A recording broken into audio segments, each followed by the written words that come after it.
Merci beaucoup Thierry et surtout merci Sébastien pour ton temps et cette présentation très intéressante. Maintenant, j'ai quelques questions suite aux éléments qui ont été abordés et présentés. Bon, j'en ai quatre ou cinq, je ne sais pas si je les Peut-être lis toutes. peut-être une question et Une après seule? seulement les trucs. D'accord, Garde les suivantes pour après qu'on puisse d'accord, passer. pour tout le monde, ouais. Bon, alors ma principale, c'est relativement particulier, c'est sur la possibilité de décompenser un TDAH à l'âge adulte. Euh,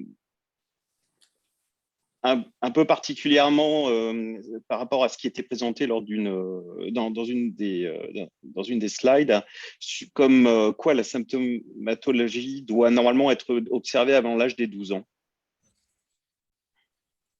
euh, de savoir si c'est présent ou pas, quoi. Alors, il y a quelques études qui aujourd'hui parlent d'apparition, effectivement, d'apparition de TDAH à l'âge adulte. Je pense qu'il y a 4 ou 5 études qui ont été faites, mais vraiment d'affilée sur le sujet. Et c'est vrai que ça se pose vraiment comme question aujourd'hui. Maintenant, souvent, ce qu'on s'aperçoit, c'est que les symptômes étaient déjà là. C'est-à-dire qu'on va voir des choses avant, mais ça n'a jamais posé problème. Donc en fait, c'est passé un petit peu au travers du filet, on est passé entre les mailles, mais quand on regarde, quand on fait vraiment le travail avec les adultes et qu'on creuse un petit peu et qu'on va questionner la famille, quand il y en a, hein, parce qu'il faut avoir accès aussi à cette famille aussi, euh, c'est aussi de se dire que les symptômes pouvaient être présents, mais n'ont pas posé problème. Et en fait, c'est ça qui fait partie du diagnostic du TDAH. Cette idée que c'est, on peut avoir des symptômes, être distrait quand on est plus jeune, mais comme nos capacités permettent de compenser tout ça, bah, ça n'a jamais posé problème. Mais par contre, on a toujours été décrit comme un enfant un peu dans la lune, mais sans plus, quoi. Oui, il oubliait ses affaires, mais sans plus. Oui, c'est vrai que des fois, c'était un peu compliqué pour qu'il termine les choses. Voilà, mais sans plus. Et en fait, quand on remonte dans le temps, on va chercher quand même les symptômes, mais ils n'ont pas posé problème. Donc en fait, on ne s'est pas posé la question à ce moment-là, parce que encore une fois, comme je le disais, ça posait pas problème, donc il n'y avait pas de trouble à ce moment-là. Et c'est ça qui va être aussi particulier. Et aussi, parfois, quand on fait cette analyse-là, on s'aperçoit que chez ces adultes où on a repéré le TDAH un peu tardivement et qu'on remonte dans le temps, on s'aperçoit que souvent, ce sont des environnements qui, eux, en fait, ont compensé les difficultés. C'est-à-dire qu'ils ont tellement été derrière et tout cadré, ou alors bien amené les choses dans des écoles avec des enseignants qui, pour le coup, étaient bienveillants et ainsi de suite, que ben, en fait, on ne s'est jamais trop aperçu des difficultés par rapport à ça. Et donc, c'est ça qui est assez intéressant de voir que quand on fait une vraie analyse développementale, on s'aperçoit la plupart du temps qu'il y avait quand même des indicateurs, mais effectivement, ça se pose vraiment la question, Yannick, parce que je pense que c'est important de pouvoir le dire, que euh, on a des trucs qui euh, aujourd'hui posent question parce qu'on a l'impression qu'il y a des apparitions tardives du trouble. Donc ça, c'est vrai, mais je pense qu'on n'a pas encore toutes les données sur le sujet. Je suis Donc, désolé, juste rebondir très rapidement. ouais, vas-y. Est-ce que justement le HPI ou THPI ne peut pas masquer justement le TDAH qui peut justement intervenir ou en tout cas être diagnostiqué tardivement à cause de ça? Alors, si, parce que si on passe à côté de ça, on s'est dit que ça posait pas problème. Et là, par contre, effectivement, le haut potentiel peut jouer un effet, pas de masquer les symptômes, parce qu'il les masque pas, en fait, hein. C'est juste que il est là, et comme la compensation a été faite d'un point de vue scolaire, familial et ainsi de suite, on ne s'est pas attardé à la question de parfois la distraction et ainsi de suite. Et donc oui, ça peut vraiment, ça ne masque pas le TDAH, c'est juste que ça l'a très très bien compensé et ça n'a jamais posé problème à ce moment-là. Donc oui, bien sûr, ça dans ce côté-là, je rejoins tout à fait le fait que ça peut vraiment empêcher un diagnostic précoce, par exemple. Parce qu'en fait, ça ne pose pas problème parce que c'est compensé de l'autre côté. C'est pour ça qu'on a des hauts potentiels aussi, où on s'aperçoit qu'ils sont dyslexiques à 12, 13, 14 ans, parce que c'est à ce moment-là que ça pose le plus de problèmes. On s'est aperçu de rien avant, et c'est apparu plus tardivement, mais c'était déjà présent. En fait, il y avait déjà des petits symptômes à la base. Merci Yannick pour Merci. ce point et merci Sébastien. Marion, Oui, voilà, j'ai activé mon son. Bonjour, merci pour cette présentation intéressante, très intéressante. Donc, pareil, j'ai plusieurs questions, mais je vais en sélectionner qu'une et puis je reviendrai si besoin. Voilà, il y a une solution qui est l'accompagnement au travail. J'avais jamais entendu parler de ça et je me demandais comment ça se passait pratiquement parlant, qu'est-ce qu'il fallait mettre en place, comment avoir plus de précision. Et avant que j'oublie, ah oui, j'ai une autre question qui est qui peut. Est-ce que ce sera possible d'avoir la biblio avec les références précises, en fait? Voilà, Oui, bien sûr. Donc là, en règle générale, c'est vraiment les titres des articles hein, qui sont là. Donc, mais je peux fournir la biblio en parallèle. Il n'y a aucun problème avec ça. D'accord, merci. Alors, l'accompagnement au travail. Alors, c'est un truc qui est très anglophone pour le coup. Et c'est vrai que c'est souvent géré par les ergothérapeutes et, dans les pays anglophones. Ici, on appelle plutôt ça aussi de l'ergonomie. Hein. Alors, l'ergonomie, ce n'est pas juste vous avez un bon siège, vous avez un bon écran et ainsi de suite. C'est vraiment d'essayer d'adapter le travail à la personne qui réalise ce travail. Et donc, logiquement, plus on avance et plus on va vers ce qu'on appelle de l'ergonomie cognitive. Et l'objectif de l'ergonomie cognitive, c'est d'adapter le travail d'un point de vue cognitif au fonctionnement du travailleur. Et donc, c'est de faire des analyses de poste en règle générale, d'essayer de prendre en compte le fonctionnement de la personne. Et donc, dans le cadre du TDAH, par exemple, quand vous allez, en Angleterre, ils sont en train de développer ça très très fort. Vous avez l'ergothérapeute qui va sur le milieu de travail, qui fait une première action sur le personnel en règle générale. Donc, on travaille avec la direction des ressources humaines et ainsi de suite. Il y a vraiment une éducation des gens, de leur expliquer, en gros, à toute personne qui travaille avec la personne TDAH, comment ça fonctionne, ce que c'est, et ainsi de suite, et à quoi faire attention. Et après, il y a une analyse du poste de la personne pour voir ce qui serait le plus efficace, le plus pertinent au regard de son fonctionnement. Donc, il y a une vraie adaptation ergonomique du travail par rapport au fonctionnement du patient. Donc ça, avant de voir arriver ça chez nous, je pense qu'on va encore attendre un peu. Hein. Oui, c'est ce que j'allais dire. C'est-à-dire qu'il faut que l'employeur soit vraiment volontaire et partant pour accueillir l'ergothérapeute. C'est ça, en fait. Et il faut qui va payer aussi l'ergothérapeute. Oui, en règle générale, c'est la personne en elle-même, mais oui, c'est le patient en lui-même. Ça dépend à quel point ça lui pose vraiment de problèmes, en fait. Mais ce qui est bête, c'est qu'on le fait déjà pour plein d'autres choses. Hein. Si vous avez un syndrome du canal carpien, vous pouvez avoir soit les RH ou une ergothérapeute qui passe et un ergonome qui peut venir voir et qui va adapter votre poste de travail au regard de votre fonctionnement. Alors là, physique pour le coup, mais on le fait déjà. Le problème, c'est que l'ergonomie cognitive aujourd'hui, ce n'est pas extrêmement développé, en tout cas dans les pays francophones. Et pourtant, c'est clair que ça serait tellement plus efficace. Donc voilà. Mais je pense que ça peut être un accompagnement qui aurait du sens dans le cadre du haut potentiel aussi. Hein, vraiment. Donc, je pense que c'est efficace avec tout le monde, en fait. Ce n'est pas une question de haut potentiel ou de profil, ça devrait être efficace avec tout le monde. C'est vrai que le travail devrait être adapté à la personne qui le fait. Mais bon, ça c'est mon côté utopiste, hein, je ne vous le cache pas. J'ai envie que ça se développe comme ça, mais il ne faut rien lâcher en tout cas. Il faut aller dans ce sens-là. Coralie? Oui, bonjour. J'ai un peu de mal toujours à m'exprimer en public. En fait, c'est une question.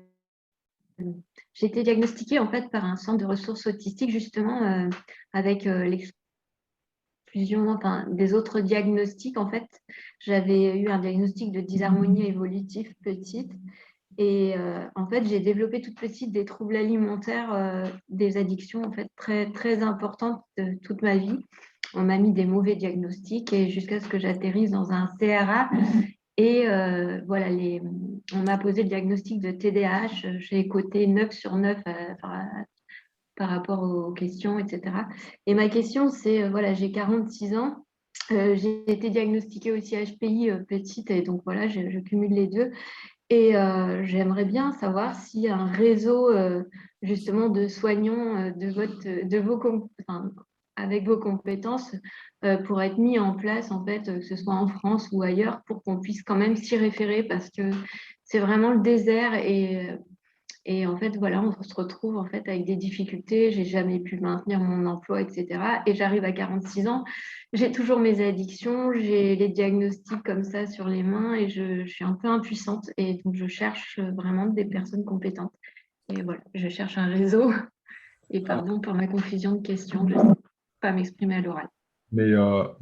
J'entends bien, c'est vrai que c'est quelque chose qu'on rencontre parfois, effectivement, de gens qui ont vu pas mal de professionnels, et au final, c'est ce qu'on appelle l'errance médicale, hein, c'est d'être baladé d'un professionnel à l'autre. Malheureusement, aujourd'hui, il n'y a pas trop de, de réseaux de professionnels très structurés sur ces questions-là. C'est-à-dire que aujourd'hui, vous pouvez avoir des associations qui vont essayer de travailler, mais ce sont souvent des associations de parents ou des associations d'adultes concernés par le sujet, mais qui ont leur biais comme tous. Hein, c'est pas, voilà, hein. Je pense que même les réseaux de professionnels, c'est la même chose. Hein, ils ont des énormes biais, mais donc chacun va avoir ses biais à un moment donné. Et donc, j'ai pas. La question, c'est plutôt de savoir, effectivement, dans la région où vous êtes, est-ce qu'il y a quelqu'un qui est reconnu pour faire ce genre de choses? C'est un peu ça. Et surtout, Il n'y en a pas. Il n'y en a pas. il n'y en a pas. C'est certain. Non, non, il n'y en a pas. Et, c'est pour ça que, bon, moi, même si c'est à distance ou des choses comme ça m'intéresse. Mais déjà, il a fallu attendre des mois là, pour avoir un rendez-vous chez un neurologue pour voilà, Oui, mais ça, de évoquer le toute façon, traitement. Mais c'est compliqué parce qu'en fait, on nous fait un diagnostic, comme vous dites, mais en fait, il n'y a pas du tout l'accompagnement après. Et notamment, enfin, voilà, chez les adultes, on s'en fiche un peu. Et en plus, les femmes, c'est vrai que c'est des diagnostics qui, des fois, sont encore plus compliqués que chez les garçons. Donc, voilà. et on a encore nos représentations très machistes sur le sujet. Donc, On peut peut-être mettre en contact, on peut peut-être se contacter en dehors. Donc, j'ai une amie qui présente des caractéristiques similaires et qui travaille avec Laurent Motron. Donc, elle est en Bretagne, mais elle travaille avec Laurent Motron, spécialiste de l'autisme au Canada, sur une étude Oui, sur, je connais. sur les femmes adultes. Et donc, peut-être qu'elle aurait des pistes, beaucoup plus que moi en tout cas, qui ne suis pas concerné par cette difficulté-là. Elle galère aussi pour le travail, pour ce genre de choses. Donc, peut-être qu'elle aurait un réseau ou des relais. Voilà, ça, je peux faire. D'accord. Sous quel biais? Sous quel moyen? Tu m'envoies un petit rappel par mail, Messenger ou autre, mais tu as mon mail normalement puisque tu es ici. Donc voilà, je peux mettre en contact après. J'ai malheureusement pas ce réseau-là sous la main, et en France, je connais encore moins. En Belgique, je connais un peu plus, mais en France, je connais pas suffisamment pour pouvoir recommander des gens au sérieux. et au besoin, même chose, on peut m'envoyer un mail, je peux toujours essayer de donner des contacts. Pardon, c'est qui me parle? Parce Sébastien qu'en fait, je ne retrouve plus mon interlocuteur. J'ai un peu de mal avec les relations aussi, et là, je ne sais pas à qui envoyer mon mail. Thierry Marchand et Sébastien Aura. Moi, les cheveux sont en bas, lui, les cheveux sont en haut. Je vois pas, mais ok. Sébastien?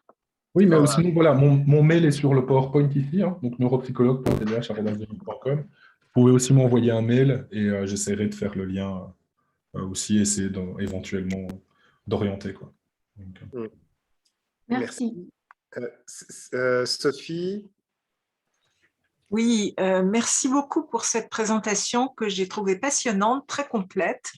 Je suis moi-même psychologue, mais pas neuropsychologue justement.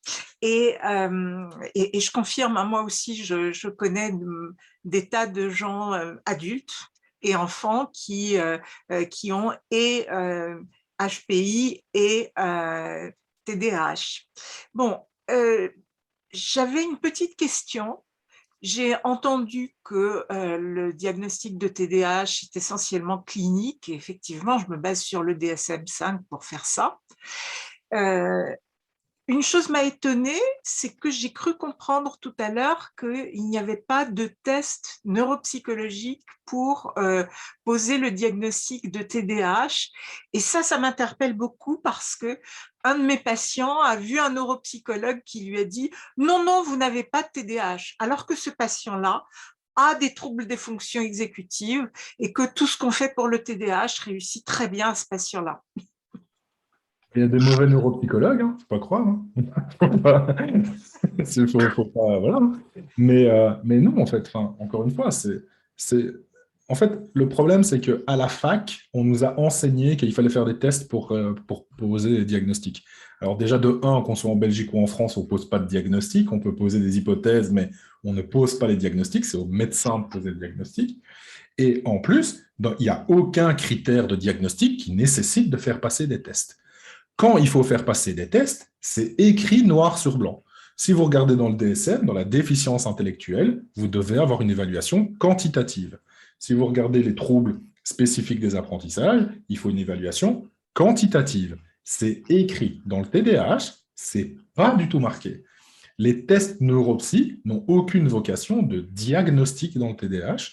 Ils ont vocation de mieux comprendre comment fonctionne le patient.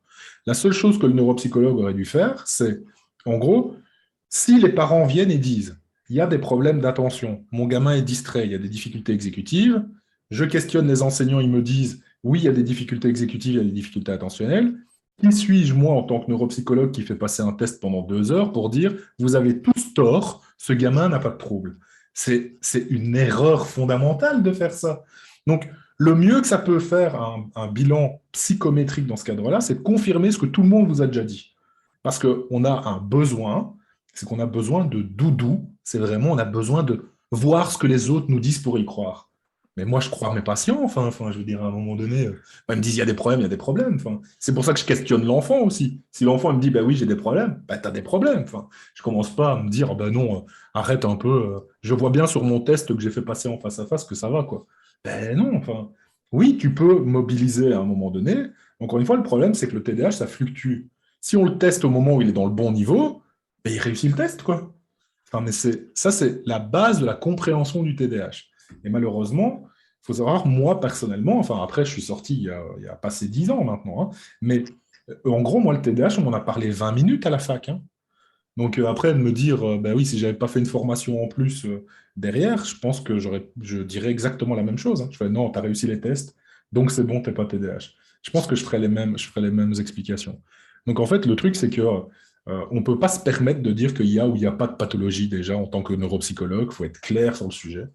On peut dire, ben, les éléments psychométriques ne sont pas en faveur d'eux, mais malgré tout, comme je suis un bon clinicien, j'ai vu que et je te crois. Mais oui, voilà. Après, comme je vous dis, il y a des mauvais dans toutes les professions. Je ne remets pas en question le sujet. Voilà. Mais on ne peut pas dire qu'il n'y a pas de TDAH. Ça, Merci beaucoup pour cette réponse qui me ravit. Mon patient est un adulte, moi je ne prends que les adultes, mais merci beaucoup pour cette réponse qui me ravit. Et effectivement, le patient progresse sur ce que j'ai trouvé comme étant des troubles des fonctions exécutives. C'est son fonctionnement exécutif au quotidien et vous travaillez là-dessus et ça va fonctionner parce que si c'est ça le problème, c'est ça le problème, c'est tout. Merci beaucoup. Avec plaisir. Merci. Gaëlle. Bonsoir. Merci beaucoup pour ces éléments très précis, ce sont les plus précis que j'ai eus jusqu'à présent. Étant précisé que je suis en cours de diagnostic pour un TDAH et à 42 ans et que mon HPI a été identifié quand j'avais 39 ans. Donc, j'ai pas mal lu sur les questions de masquage et même si on ne peut pas, semble-t-il, parler de masquage, moi, j'ai le sentiment qu'en fait, il y a eu une compensation jusqu'à ce que je sois totalement épuisée et que du coup, les manifestations soient plus importantes. Et ma question, elle est, est-ce qu'un traitement, parce que je fais des tests de traitement, tels que la Ritaline ou comment est-ce qu'il s'appelle, Concerta, aurait un effet sur quelqu'un qui ne présente pas de TDAH?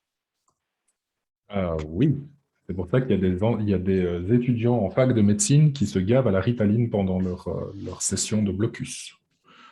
D'accord. Donc ça ne peut pas être un critère, ça peut pas être... on peut pas baser le diagnostic là-dessus. En fait, ça serait tellement plus simple. en fait. Ce serait la question de dire, voilà, je pense que tu as un TDAH, prends cette pilule-là, reviens me voir demain. Ça a fonctionné? Bah, ok, t'es TDAH.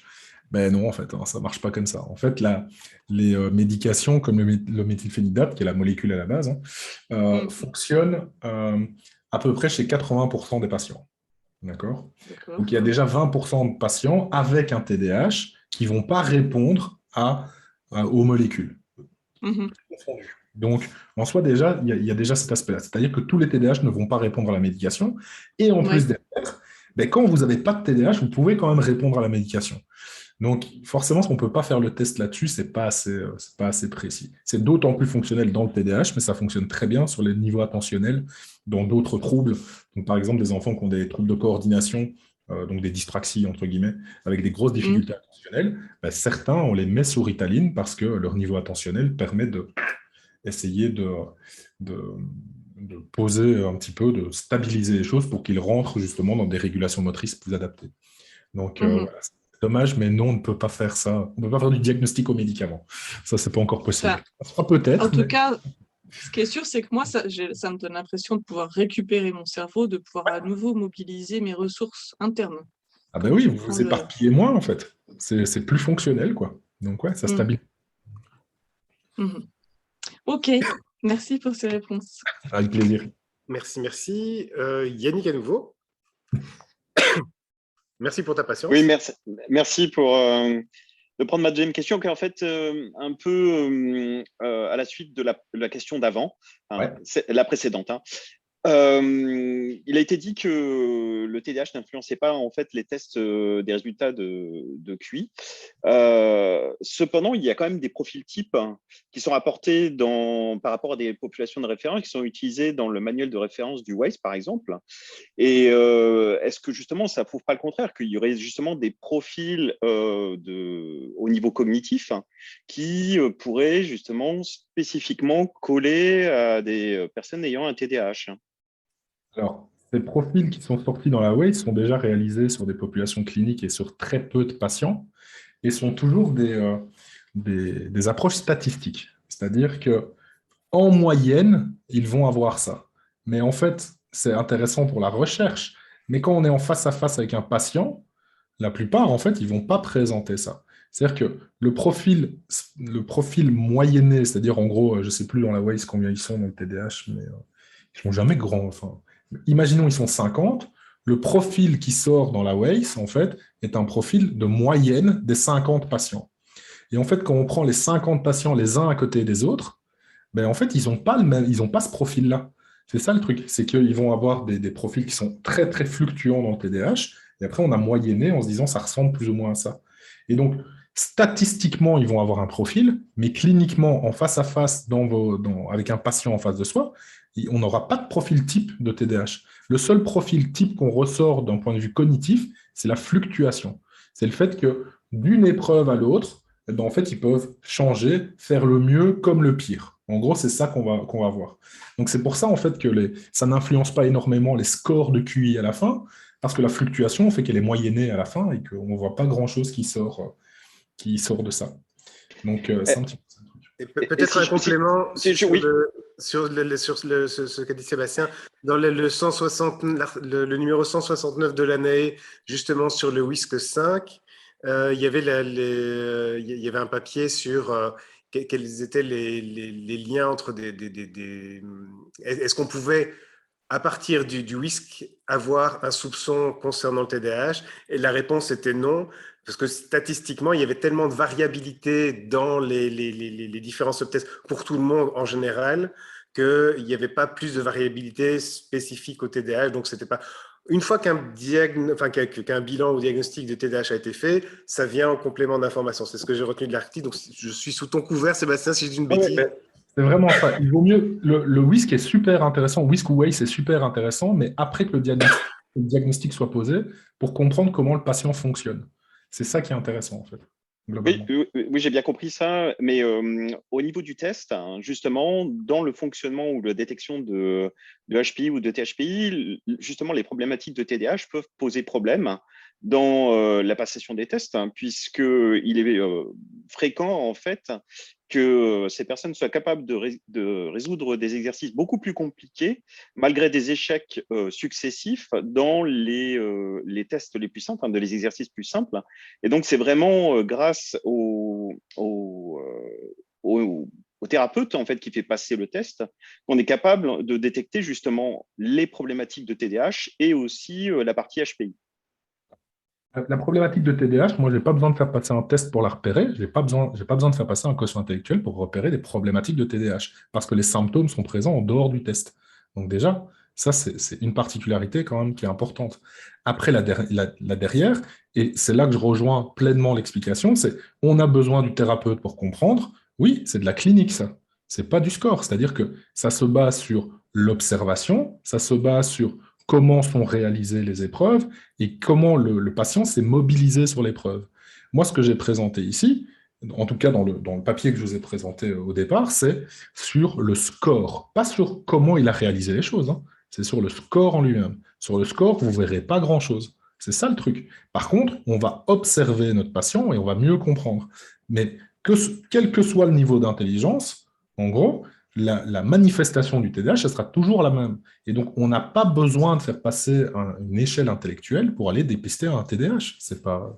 C'est juste ça, moi. Oui, ce n'est pas exactement ce que je disais. Je parlais en fait de la problématique justement d'arriver à ce score quand on a un TDAH et qui parfois peut engendrer des échecs justement à des exercices qui sont de moindre difficulté, alors que la personne est capable justement de résoudre les exercices de plus grande difficulté et donc d'arriver à un score plus élevé. Mais et ça fait partie de l'évaluation clinique. C'est-à-dire que moi, je ne m'arrête pas. Enfin, alors, je m'explique quand je dis ça, parce que sinon, je risque de me faire taper s'il y a des psychologues ou des neuropsy. Mais moi, je fais une passation standardisée des épreuves. Donc, je fais passer le test comme il doit être fait, dans les clous et autres. Et après, je vais revenir sur certaines épreuves, parce que moi, ce que je veux comprendre, c'est comment le patient y est arrivé. C'est-à-dire qu'on va questionner sur son mode de raisonnement, on va questionner, en gros, sur ses stratégies qui ont été utilisées. Et donc là, en fait, on va s'apercevoir globalement, TDAH ou pas, que le patient, il va présenter des capacités de raisonnement qui sont sous-cotées dans son test. Donc ça va être sous-coté dans le test, ça veut dire que dans sa vie quotidienne, c'est compliqué, que ça a un impact sur son fonctionnement quotidien. Mais par contre, au-delà de ça, on va aller chercher les capacités de raisonnement.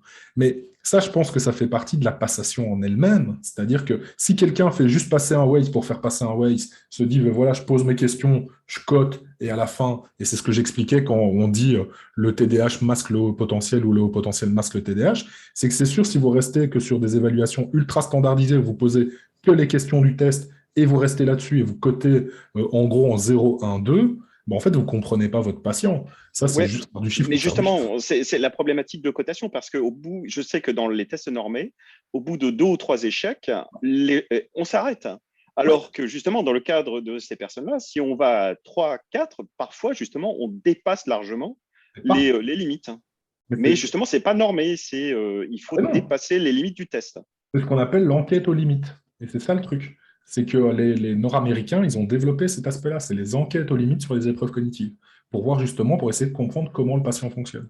Mais c'est parfois, c'est-à-dire qu'on a cette impression globale et qui est un biais d'observation qui est quand même fréquent, c'est d'imaginer à chaque fois que le TDAH impacte à ce point le score de QI. En fait, pas tant que ça. C'est ça le truc. On a cette impression-là, mais derrière, en fait, quand on regarde d'un point de vue population, ça n'impacte pas tant que ça. Mais par contre, ça ne veut pas dire qu'on n'a pas des patients dans nos cabinets qui sont impactés par le TDAH. C'est ça, en fait. C'est vraiment cette différence entre ce que les stats nous disent et la clinique de notre quotidien. Effectivement, on a des patients où on voit clairement que leurs scores sont impactés. Mais ce n'est pas la majorité des cas. C'est les cas qui viennent consulter la plupart du temps. Ouais, je suis désolé, en fait, j'ai l'impression que mon message ne passe pas, mais ce n'est pas par rapport au score spécifiquement, c'est dans la passation. Si le thérapeute ne veut pas aller au-delà justement des limites qui sont imposées par la technique de passation des tests, il passera à côté d'un HPI, puisque la personne peut rater, je ne sais pas, les questions 2, 3, 4 et très bien réussir 5, 6, 7, 8. Et donc, avoir un très haut score, mais si on s'arrête justement aux limites du test tel qu'il est défini dans la technique de passation, on n'y arrivera pas. Donc, il faut vraiment que le thérapeute soit attentif au patient qui est en face et fasse cette démarche d'aller au-delà en fait des limites qui sont fixées par la technique de passation du test. Et c'est pour ça que je disais, c'est là où on peut se poser la question si le TDAH, en tout cas ces problématiques dans la passation des tests, ne peut pas masquer le HPI. En fait, si je peux juste peut-être dire ce que moi j'ai compris pour voir d'une autre, ça serait une explication de ce que tu disais, Sébastien, de ce que j'ai compris, Yannick, pour essayer de voir si on arrive autrement.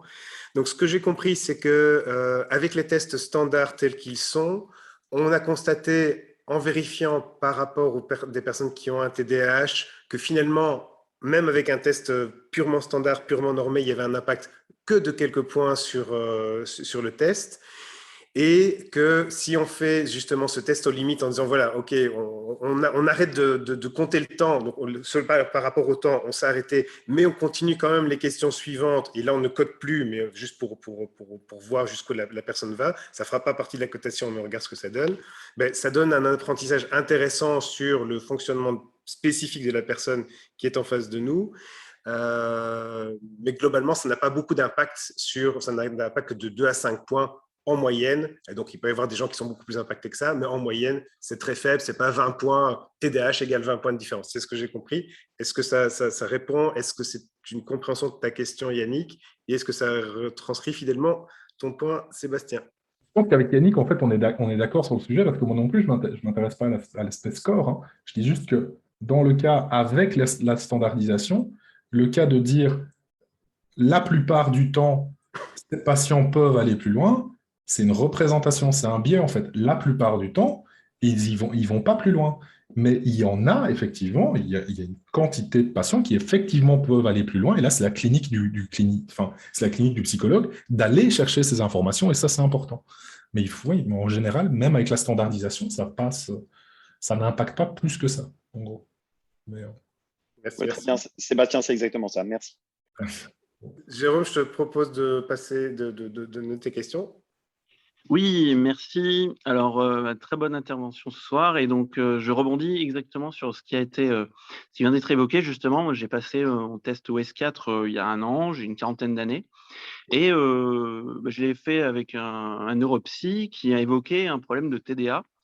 Donc, avec des problèmes de concentration fluctuantes. Et de fait, après avoir un peu creusé le sujet il s'avère que moi, j'ai souvent eu des problèmes au travail de ma vie quotidienne sur le problème de manque d'écoute, ce qu'on me relève, manque d'écoute, mauvaise perception du temps qui passe, donc problème d'organisation et de ponctualité. Donc ça, ça m'impacte sur les difficultés, par exemple, pour garder un emploi, trouver ma place, voilà. Plutôt ça, sur le savoir-être, c'est ce qu'on me dit. Et après, ça va jusqu'à des situations qui génèrent du stress, donc spirale descendante, etc. Et quand je suis dans un environnement, on va dire, de confiance, où j'ai aucun enjeu, etc., je peux réussir plutôt bien. Quand je suis dans un environnement, même, d'open space, par exemple, moi, je travaille dans l'ingénierie. En open space, c'est très difficile pour moi de me concentrer. Par contre, je peux paradoxalement me concentrer dans un environnement où il y a énormément de bruit, mais je me mets dans ma bulle. Et après, je n'entends rien de ce qui se dit, hein, mais je suis dans ma bulle. Alors, je ne sais pas si c'est un comportement où j'adapte, je contrôle, etc., de cette manière-là. Et la neuropsy m'a dit qu'elle me proposait éventuellement des séances de travail de quelques semaines ou mois, je ne sais pas. Est-ce que c'était des thérapies comportementales et cognitives? Elle m'a dit qu'en gros, je pourrais acquérir des nouvelles habitudes, nouveaux comportements, et même si je repassais le test, gagner 10 points de plus, par exemple, sur test de QI. Alors moi, je m'en fous de gagner 10 points de plus, mais c'est plus que ça m'apporte quelque chose avec une flexibilité au niveau de mon cerveau pour me reconditionner. Est-ce que ça, c'est possible? Ça, c'est la première question. Et la deuxième, c'est je suis aussi épileptique, donc je prends un médicament anti-épileptique qui s'appelle l'Amictal et de la lamotrigine. C'est un médicament qu'on donne aussi à des gens qui sont bipolaires. Bon, après, on m'a dit que ça ne faisait pas d'effet pour quelqu'un qui n'est pas bipolaire. Et je me suis posé la question si ça ne pouvait pas aussi augmenter les problèmes de TDA, justement. Voilà. Donc, la question sur l'accompagnement, en fait, c'est sur quelques semaines ou autres, effectivement, je rebondis sur ce que Gaël a mis dans la discussion, est-ce que c'est de la remédiation cognitive, c'est-à-dire un peu on va vous driller, on va vous entraîner à essayer d'être meilleur en gros sur les tests. Si c'est ça, c'est-à-dire c'est de l'entraînement sur ordinateur et ainsi de suite, on va vous dire faites des exercices non-stop comme ça pendant. En gros, le plus connu aujourd'hui, c'est CogMed et c'est 5 jours par semaine pendant 5 semaines. Et donc, en fait, l'objectif, c'est d'entraîner l'attention. Si on vous propose ça, il faut dire non, parce qu'en fait, ça fait 25 ans qu'on sait que ça ne marche pas. Et que, en fait, c'est vrai, vous allez gagner 10 points de quotient intellectuel. C'est très cool. En fait, vous allez être meilleur au test. Bon, ça ne vous sert à rien dans votre vie quotidienne. Donc, en gros, on s'en fout. Donc, voilà. Par contre, si c'est effectivement une question de changer des comportements du quotidien, c'est-à-dire qu'est-ce qui vous pose problème au quotidien, comment on peut trouver de nouvelles stratégies, comment on peut trouver de nouvelles compensations au quotidien pour que ça aille mieux, c'est cool. Mais alors, par contre, je ne vois pas comment vous allez améliorer vos scores aux épreuves cognitives. Donc, non, je ne pense pas que c'était CodeMed, c'était quelqu'un de plutôt sérieux qui était recommandé par Mensa en plus, donc je ne pense pas que ce soit le type de neuropsy qui propose ça.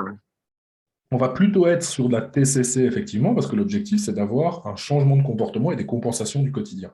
Et donc, ça doit être un truc très concret, quoi. Et ça, effectivement, en TCC, ça marche très, très bien, en général. D'accord ? Après, ça dépend des particularités. Donc, si c'est ça, moi, je pense que c'est une bonne façon de faire et d'avancer. Par contre, je ne vois pas le lien avec l'évaluation cognitive, mais ça, c'est encore autre chose. Non, mais c'est juste parce que je l'ai fait à cette occasion-là, en fait. C'était là que voilà. Je n'avais pas forcément l'occasion de voir de psy par ailleurs, sinon. Voilà. Ça. Et alors, pour la médication, ça, par contre, je vais vous dire, orientez-vous vers le médecin, parce que moi, je ne suis pas du tout médecin. Bien sûr, ouais. Là, je ne saurais pas vous dire, mais on sait effectivement que... Enfin, moi, j'ai beaucoup travaillé avec les enfants épileptiques, et il y a certaines médications, effectivement, qui peuvent entraîner des difficultés attentionnelles. Ça, c'est vrai. Donc, ça existe. Il y a des effets secondaires de certaines médications, mais dans ce cadre-là, je préfère être beaucoup plus honnête et de dire laissons ça aux médecins et c'est eux qui vont pouvoir vous guider au mieux. Je préfère prendre ce rôle-là. Donc voilà. Ok, ben merci. En tout cas, ce que je sais, c'est que j'ai des stratégies qui compensent cet interrupement. J'ai compris assez tardivement, on va dire, mais grâce à des amis et des groupes de gens que je connaissais, que justement, le HQI expliquait ma capacité à peut-être à surmonter certains troubles. Donc là, je m'attaque aux troubles et puis peut-être si c'est du TDA, voilà. Merci pour vos réponses en tout cas. Plaisir. Très intéressant. Merci. Alors, les questions d'Olivia, je propose qu'on fasse la première, puis Marion, et puis qu'on fasse la deuxième question. Et donc, j'avais mis dans un document Word pour retrouver plus facilement. Et bien entendu, j'ai pas de document Word. Alors, on dit que le TDAH a été inventé dans le DSM sous pression des lobbies de la Ritaline. Qu'en pensez-vous? Il y en a beaucoup plus qu'avant. Quand ça ne posait pas de problème, les enfants étaient juste désobéissants et ce n'était pas une pathologie. Alors, donc, la question du lobby qui aurait poussé à mettre le truc dans le DSM-5, voilà. Est-ce que c'est vrai, est-ce que c'est pas vrai? Alors, les premières présentations cliniques du TDAH, c'est 1775, donc 1775 pour nos amis français, donc largement avant l'apparition de la Ritaline et ainsi de suite. Donc, non. Donc, le TDAH n'a pas été inventé dans le DSM, loin de là. Et ce n'est pas sous pression des lobbies de la Ritaline, simplement parce que le DSM est créé avant la Ritaline. Donc, le TDAH, il a toujours été présent, même dans le DSM-1. Alors, il n'avait pas la forme TDAH, puisque c'était syndrome hyperkinétique au départ. Mais ce n'est pas un lobby pharmaceutique. Il faut savoir qu'il y a très peu de lobby pharmaceutique dans le cadre du DSM. Il y a beaucoup plus de lobby politique, pour le coup, si vous voulez savoir, parce que c'est un gros bloc entre médecins, psychologues et des politiques sur le DSM. Donc, non, c'est pas une pression, ça n'a pas été inventé, ça n'a pas été... Il y a plein de trucs sur les médias comme quoi la personne qui a inventé le TDAH est morte sur son lit en disant sur son lit de mort que mon Dieu, c'est lui qui avait tout inventé, sauf que c'est pas lui qui a créé le TDAH. Enfin, je veux dire, ça existait déjà avant et on a premières observations cliniques largement avant tout ça. Donc, il y a plein de fausses informations sur le sujet. Ça, c'est vraiment pas... c'est vraiment pas réel comme représentation. La question il y en a beaucoup plus qu'avant. C'est par exemple, ces 30 dernières années, la prévalence de TDAH n'a absolument pas augmenté dans la population mondiale. Donc, de dire il y en a plus qu'avant, c'est basé sur quoi? C'est-à-dire que si c'est juste une représentation de vous dire que vous avez l'impression qu'on en parle plus, oui, c'est vrai. On en parle plus parce qu'on les détecte plus. Donc, mais ce n'est pas parce qu'on les détecte plus qu'il y en a plus dans la population.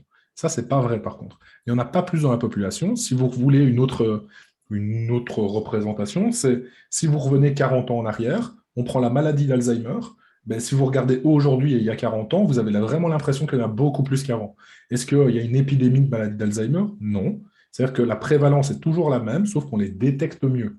Donc en fait, c'est clair qu'il n'y en a pas plus qu'avant. Ça, c'est une fausse information également. Donc la prévalence, elle a pratiquement pas bougé. D'accord? Elle bouge quand même parce que meilleures sont les détections, plus on affine le diagnostic, plus forcément ça varie légèrement. Mais globalement, ça n'a pas bougé.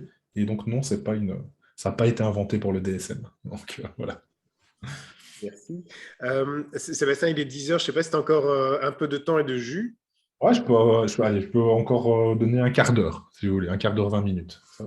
Je propose Marion, Fabien, et puis la question de Olivia.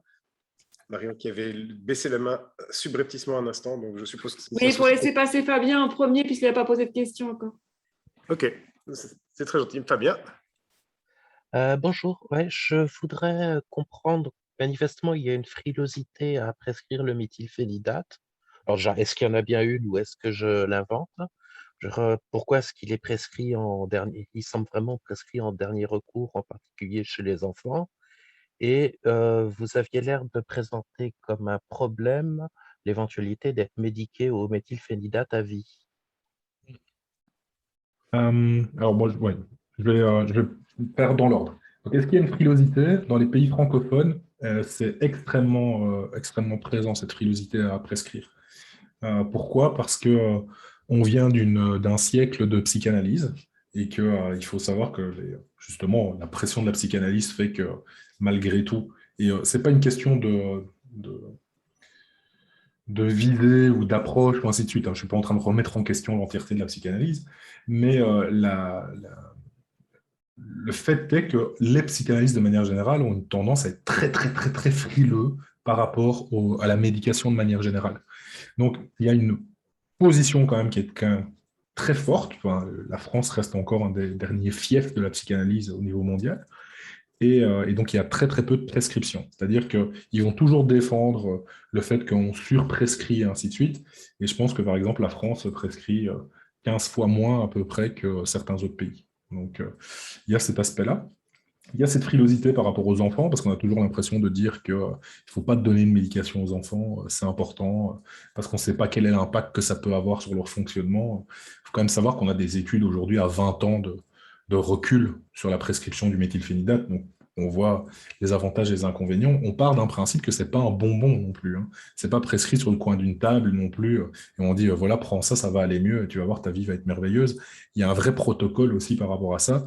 Si vous allez en France, c'est quand même des prescriptions sécurisées, ce genre de choses. Enfin, c'est pas donné au hasard. Donc, il y a cette question effectivement de la frilosité qui est quand même très, très présente aujourd'hui. Donc, Fabien, oui, c'est pas une idée. Vraiment, dans les pays francophones, c'est toujours un peu un frein par rapport à ça. Parce qu'on se dit toujours, on va tout faire avant et après, on fera ça.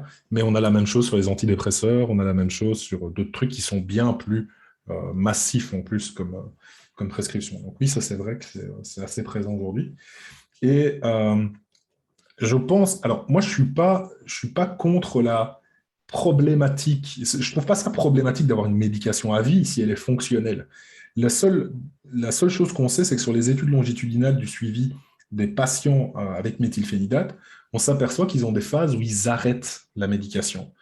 Et donc, si on n'a rien mis en parallèle, le problème, c'est que quand ils vont s'arrêter, s'ils n'ont pas le soutien et les compensations nécessaires, en fait, ils risquent de s'écrouler.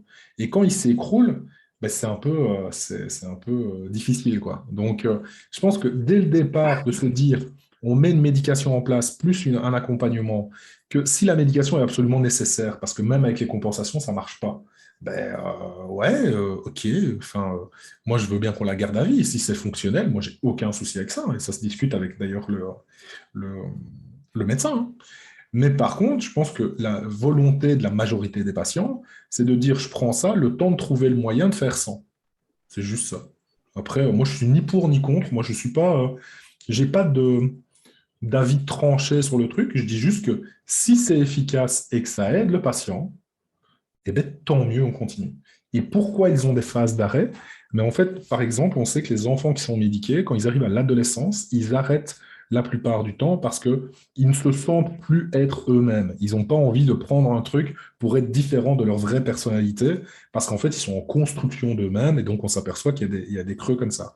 À l'âge adulte, mais souvent, il y a des gens qui s'arrêtent parce qu'ils se sentent mieux à certains moments, et donc, ils ont eu une médication qui les a aidés, mais ils n'ont rien fait à côté. Ils se sentent mieux grâce à ça. Ils se disent, bah, est-ce que j'en ai encore besoin? Mais on le voit avec n'importe quelle prescription de médicaments, hein, même avec les antidépresseurs, les anxiolytiques et ce genre de choses. Des gens les prennent et après ils se disent, bah, comme ça va mieux, je m'arrête. Et ils s'arrêtent spontanément, sauf qu'ils n'ont pas les moyens de compensation sur le côté et donc ils ont des rechutes à un moment donné. Et donc, c'est dans ce sens-là, en fait, que je dis, le meilleur accompagnement aujourd'hui, c'est de faire les deux en parallèle, et que si jamais on peut se faire sans la médication, tant mieux. Mais si pas, moi, j'ai aucun problème sur les gens qui prennent des médications à vie, hein. Je trouve ça normal, hein. Si c'est pertinent, c'est pertinent. Donc, ouais. J'espère que j'ai répondu. Merci. Marion? Oui, ma question, c'était pour des personnes avec un déficit de l'attention et qui, du fait du HQI, vont compenser. Est-ce qu'il n'y a pas, même s'il n'y a pas de trouble visible, est-ce qu'il ne va pas y avoir une plus grande fatigabilité? Et du coup, est-ce qu'il n'y a pas quand même des stratégies à mettre en place dans ce cas-là? Parce que si ça entraîne une fatigabilité, donc ça va entraîner un problème à un moment donné. Donc, il faut mettre des choses en place. Donc, c'est-à-dire que là, si le haut potentiel compense, mais en fait que ça entraîne quand même de se cramer en cours de route, en gros, ça va être compliqué, je pense. Donc, il y a quand même cette fatigabilité, effectivement, c'est quelque chose qu'on retrouve, hein, et d'ailleurs qui engendre l'apparition vraiment de gros symptômes attentionnels après, parce que ça compense, vous vous brûlez en vol, et quand vous avez la chute, il y a l'explosion du symptôme d'inattention qui arrive, et parfois d'agitation, d'impulsivité et autres. Donc si, mais alors à ce moment-là, il y a vraiment des stratégies à mettre en place, c'est d'être capable de suivre cet aspect-là derrière. Donc ouais. Merci. Alors, la question suivante d'Olivia. Donc, je voulais aussi en savoir plus sur l'accompagnement parental, par qui et dans quel cadre, à quelle occasion, et ainsi de suite. Alors, par qui, dans quel cadre? Dans quel cadre, c'est quand vous avez des difficultés familiales principalement. Donc, souvent, c'est des problématiques. Par exemple, dans le TDAH, on sait qu'à peu près 50% des enfants TDAH vont présenter des troubles de l'opposition et de provocation associés, donc des difficultés comportementales associées. Donc, c'est plutôt dans ce cadre-là, c'est qu'on a un retentissement sur la famille. Et là, on fait un accompagnement parental spécifique. Donc là, on est vraiment de la guidance. Par qui? Par quelqu'un de formé. Parce que, en fait, c'est pas lié à un métier en particulier. Donc, ce sont souvent plus des psychologues, mais moi, personnellement, j'ai déjà formé ergothérapeute, psychomotricien, orthophoniste logopède, psy, neuropsy, éducateur spécialisé. Je suis déjà allé dans des services complets, des CESAD, des CMP en France, pour former justement des équipes complètes. Donc, je ne pense pas qu'il y ait un profil en particulier, il faut juste quelqu'un qui soit formé à la question de la guidance parentale spécifique. Celle qui est la plus recommandée aujourd'hui, enfin, elle n'est pas la plus recommandée, mais c'est celle qui est la plus diffusée aujourd'hui pour le TDAH, c'est les programmes, les groupes Barclay. Donc, ça, je peux vous le noter ici. Donc, c'est en règle générale ce qui est proposé la plupart du temps pour les personnes, pour les familles qui ont un enfant TDAH, et celui pour le haut potentiel que je vous ai montré. Mais par contre, je n'ai pas trouvé de trad française encore, donc ça, je ne sais pas vous dire si ça existe en français ou pas. Je ne pense pas, parce que je ne l'ai pas dans mes recherches, rien trouvé d'équivalent là-dessus, mais on est plutôt sur ces aspects-là. Ouais. Ok, s'il n'y a pas d'autres questions, je vais prendre la troisième question d'Olivia. Est-ce qu'il y a un lien possible entre... Ah oui, non, pour l'accompagnement aussi, il y avait une question sur quel cas, à quelle occasion. Il y a aussi des associations, notamment en Belgique, l'association TDAH, qui me semble pas mal et assez sérieuse. Association de personnes, de parents, de personnes concernées. Et les responsables sont concernés et par le HQI et par le TDAH. J'enverrai un petit mail à la présidente pour lui dire qu'il y a cette conférence qu'elle trouvera peut-être intéressante. Voilà, je sais en France où ça en est, est-ce qu'il y a des associations à recommander, au moins d'usagers Donc, en Belgique, effectivement, il y a TDAH Belgique avec Pascal De Coster qui est là-dessus, donc elle est la présidente de TDAH Belgique, avec qui j'ai pas mal d'échanges d'ailleurs souvent sur le sujet. Et en France, il y a l'association Hyper Super TDAH, donc qui travaille spécifiquement là-dessus et qui travaille énormément d'ailleurs avec les représentants du gouvernement aussi pour évoluer là-dessus. Food Normandie aussi, Philippe, tout à fait. Même si là, pour le moment, Jean-Baptiste Alexanian, apparemment, il est quand même un petit peu moins présent. Donc, je ne sais pas où ils en sont dans les démarches et autres. Hyper Super, c'est plutôt d'un point de vue national. Food Normandie, c'est quand même très ciblé, mais effectivement, Food Normandie aide beaucoup aussi là-dessus. Donc, ouais. Ouais.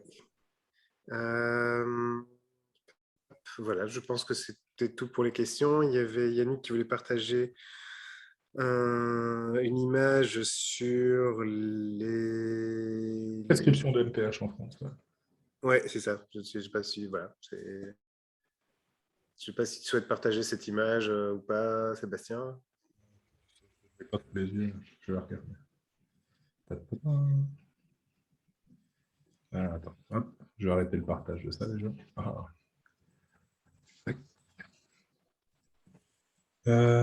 Où est-ce que je l'ai mis? C'est ça qui... Je ne sais pas.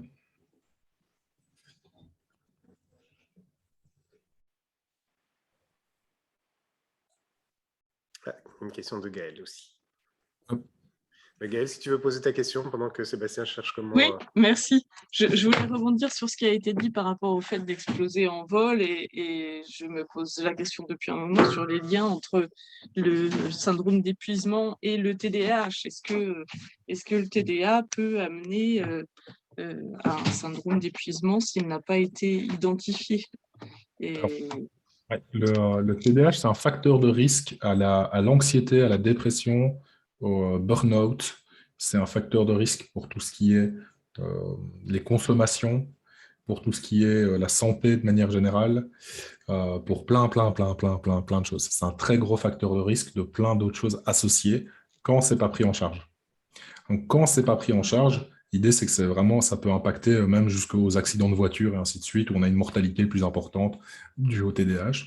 Donc, c'est un gros facteur de risque. C'est pour ça qu'on demande aujourd'hui d'avoir des dépistages précoces les plus précis possibles pour qu'un accompagnement spécifique soit mis en place pour éviter tout ça et empêcher d'aller expliquer à des parents qu'en fait, la droite d'évolution de leur gamin va être négative.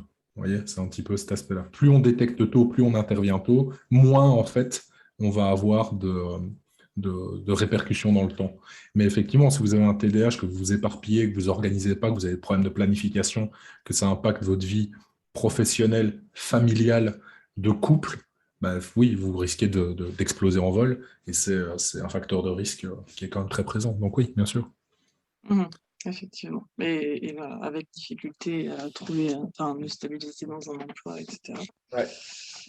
Et je pense que le genre peut aussi, je crois que c'était un peu Oui. évoqué plus tôt, impacter les problèmes de détection Oui, du parce HPI et du TDA. Dans le TDAH, on s'est aperçu que les présentations chez les femmes étaient plus des présentations inattentives et c'est les plus difficiles à observer. Parce qu'en fait, l'attention, on l'accroche toujours, et notamment chez les femmes, à plein d'autres choses. C'est sûrement parce qu'elles sont anxieuses, c'est parce qu'elles sont stressées, c'est parce que voilà. Donc on colle plus l'inattention sur plein d'autres choses qui correspondent à des représentations très machistes du fonctionnement. Et pourtant, il y a autant de... Enfin, les études en prévalence à l'âge adulte montrent que c'est un homme pour une femme, hein, TDAH. Il n'y a pas de présentation. Donc. Mais par contre, on les détecte moins. Ça, c'est vrai.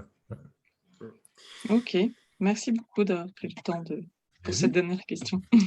Enfin, l'avant-dernière, parce qu'il y a la dernière d'Olivia.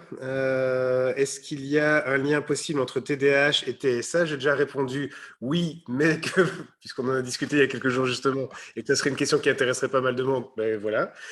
Je n'ai pas poussé Olivia à poser cette question. Donc Sébastien.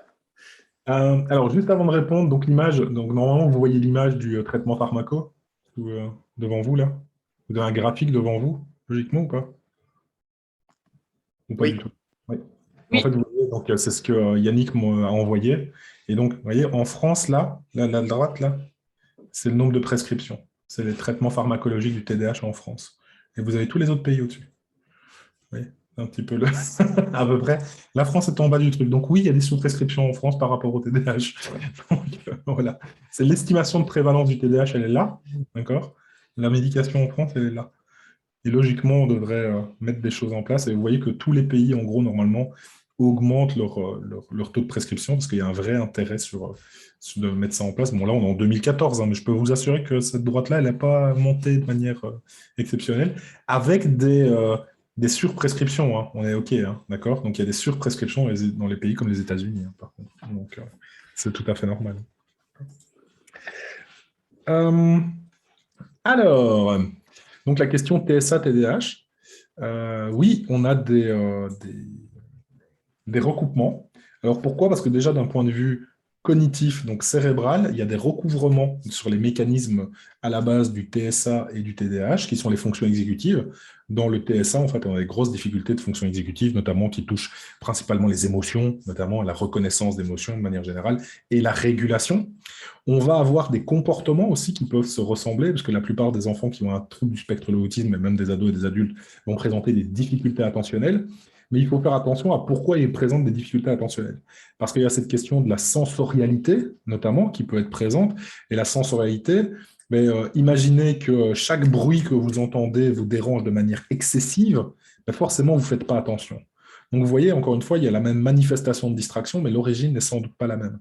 Par contre, vous avez des recouvrements, des mécanismes à la base. Donc, vraiment, TSA et TDAH, c'est une vraie comorbidité. C'est-à-dire qu'on a des mécanismes de base qui sont relativement équivalents, des spécificités des deux côtés, parce que ce n'est pas exactement la même chose, mais il y a des choses qui se recoupent entre les deux. Donc, on sait par exemple que globalement, j'avais trouvé justement une étude il n'y a pas longtemps que à peu près 35 à 40% des enfants qui vont présenter un TSA vont présenter un TDAH associé, par exemple. D'accord? Par contre, ce n'est pas la même chose en TDAH. Vous n'allez pas trouver 40% d'enfants TDAH qui vont présenter des TSA. Vous voyez, il y en a beaucoup, beaucoup moins. Mais par contre, c'est plus associé que dans la population globale. C'est-à-dire que vous avez une prévalence qui est plus importante chez les enfants TDAH de présenter un TSA que quelqu'un tout venant dans la population. Donc oui. Ah, mais c'est même plus, je suis tombé sur une grosse méta-analyse il n'y a pas longtemps. J'ai envoyé. Donc c'est même plus que ça. C'est 35, je pense, 35 ou 36, je crois. Ok. Merci beaucoup. Donc, merci beaucoup à Sébastien pour ton temps de cerveau disponible que j'ai trouvé fort intéressant. Et merci aux participants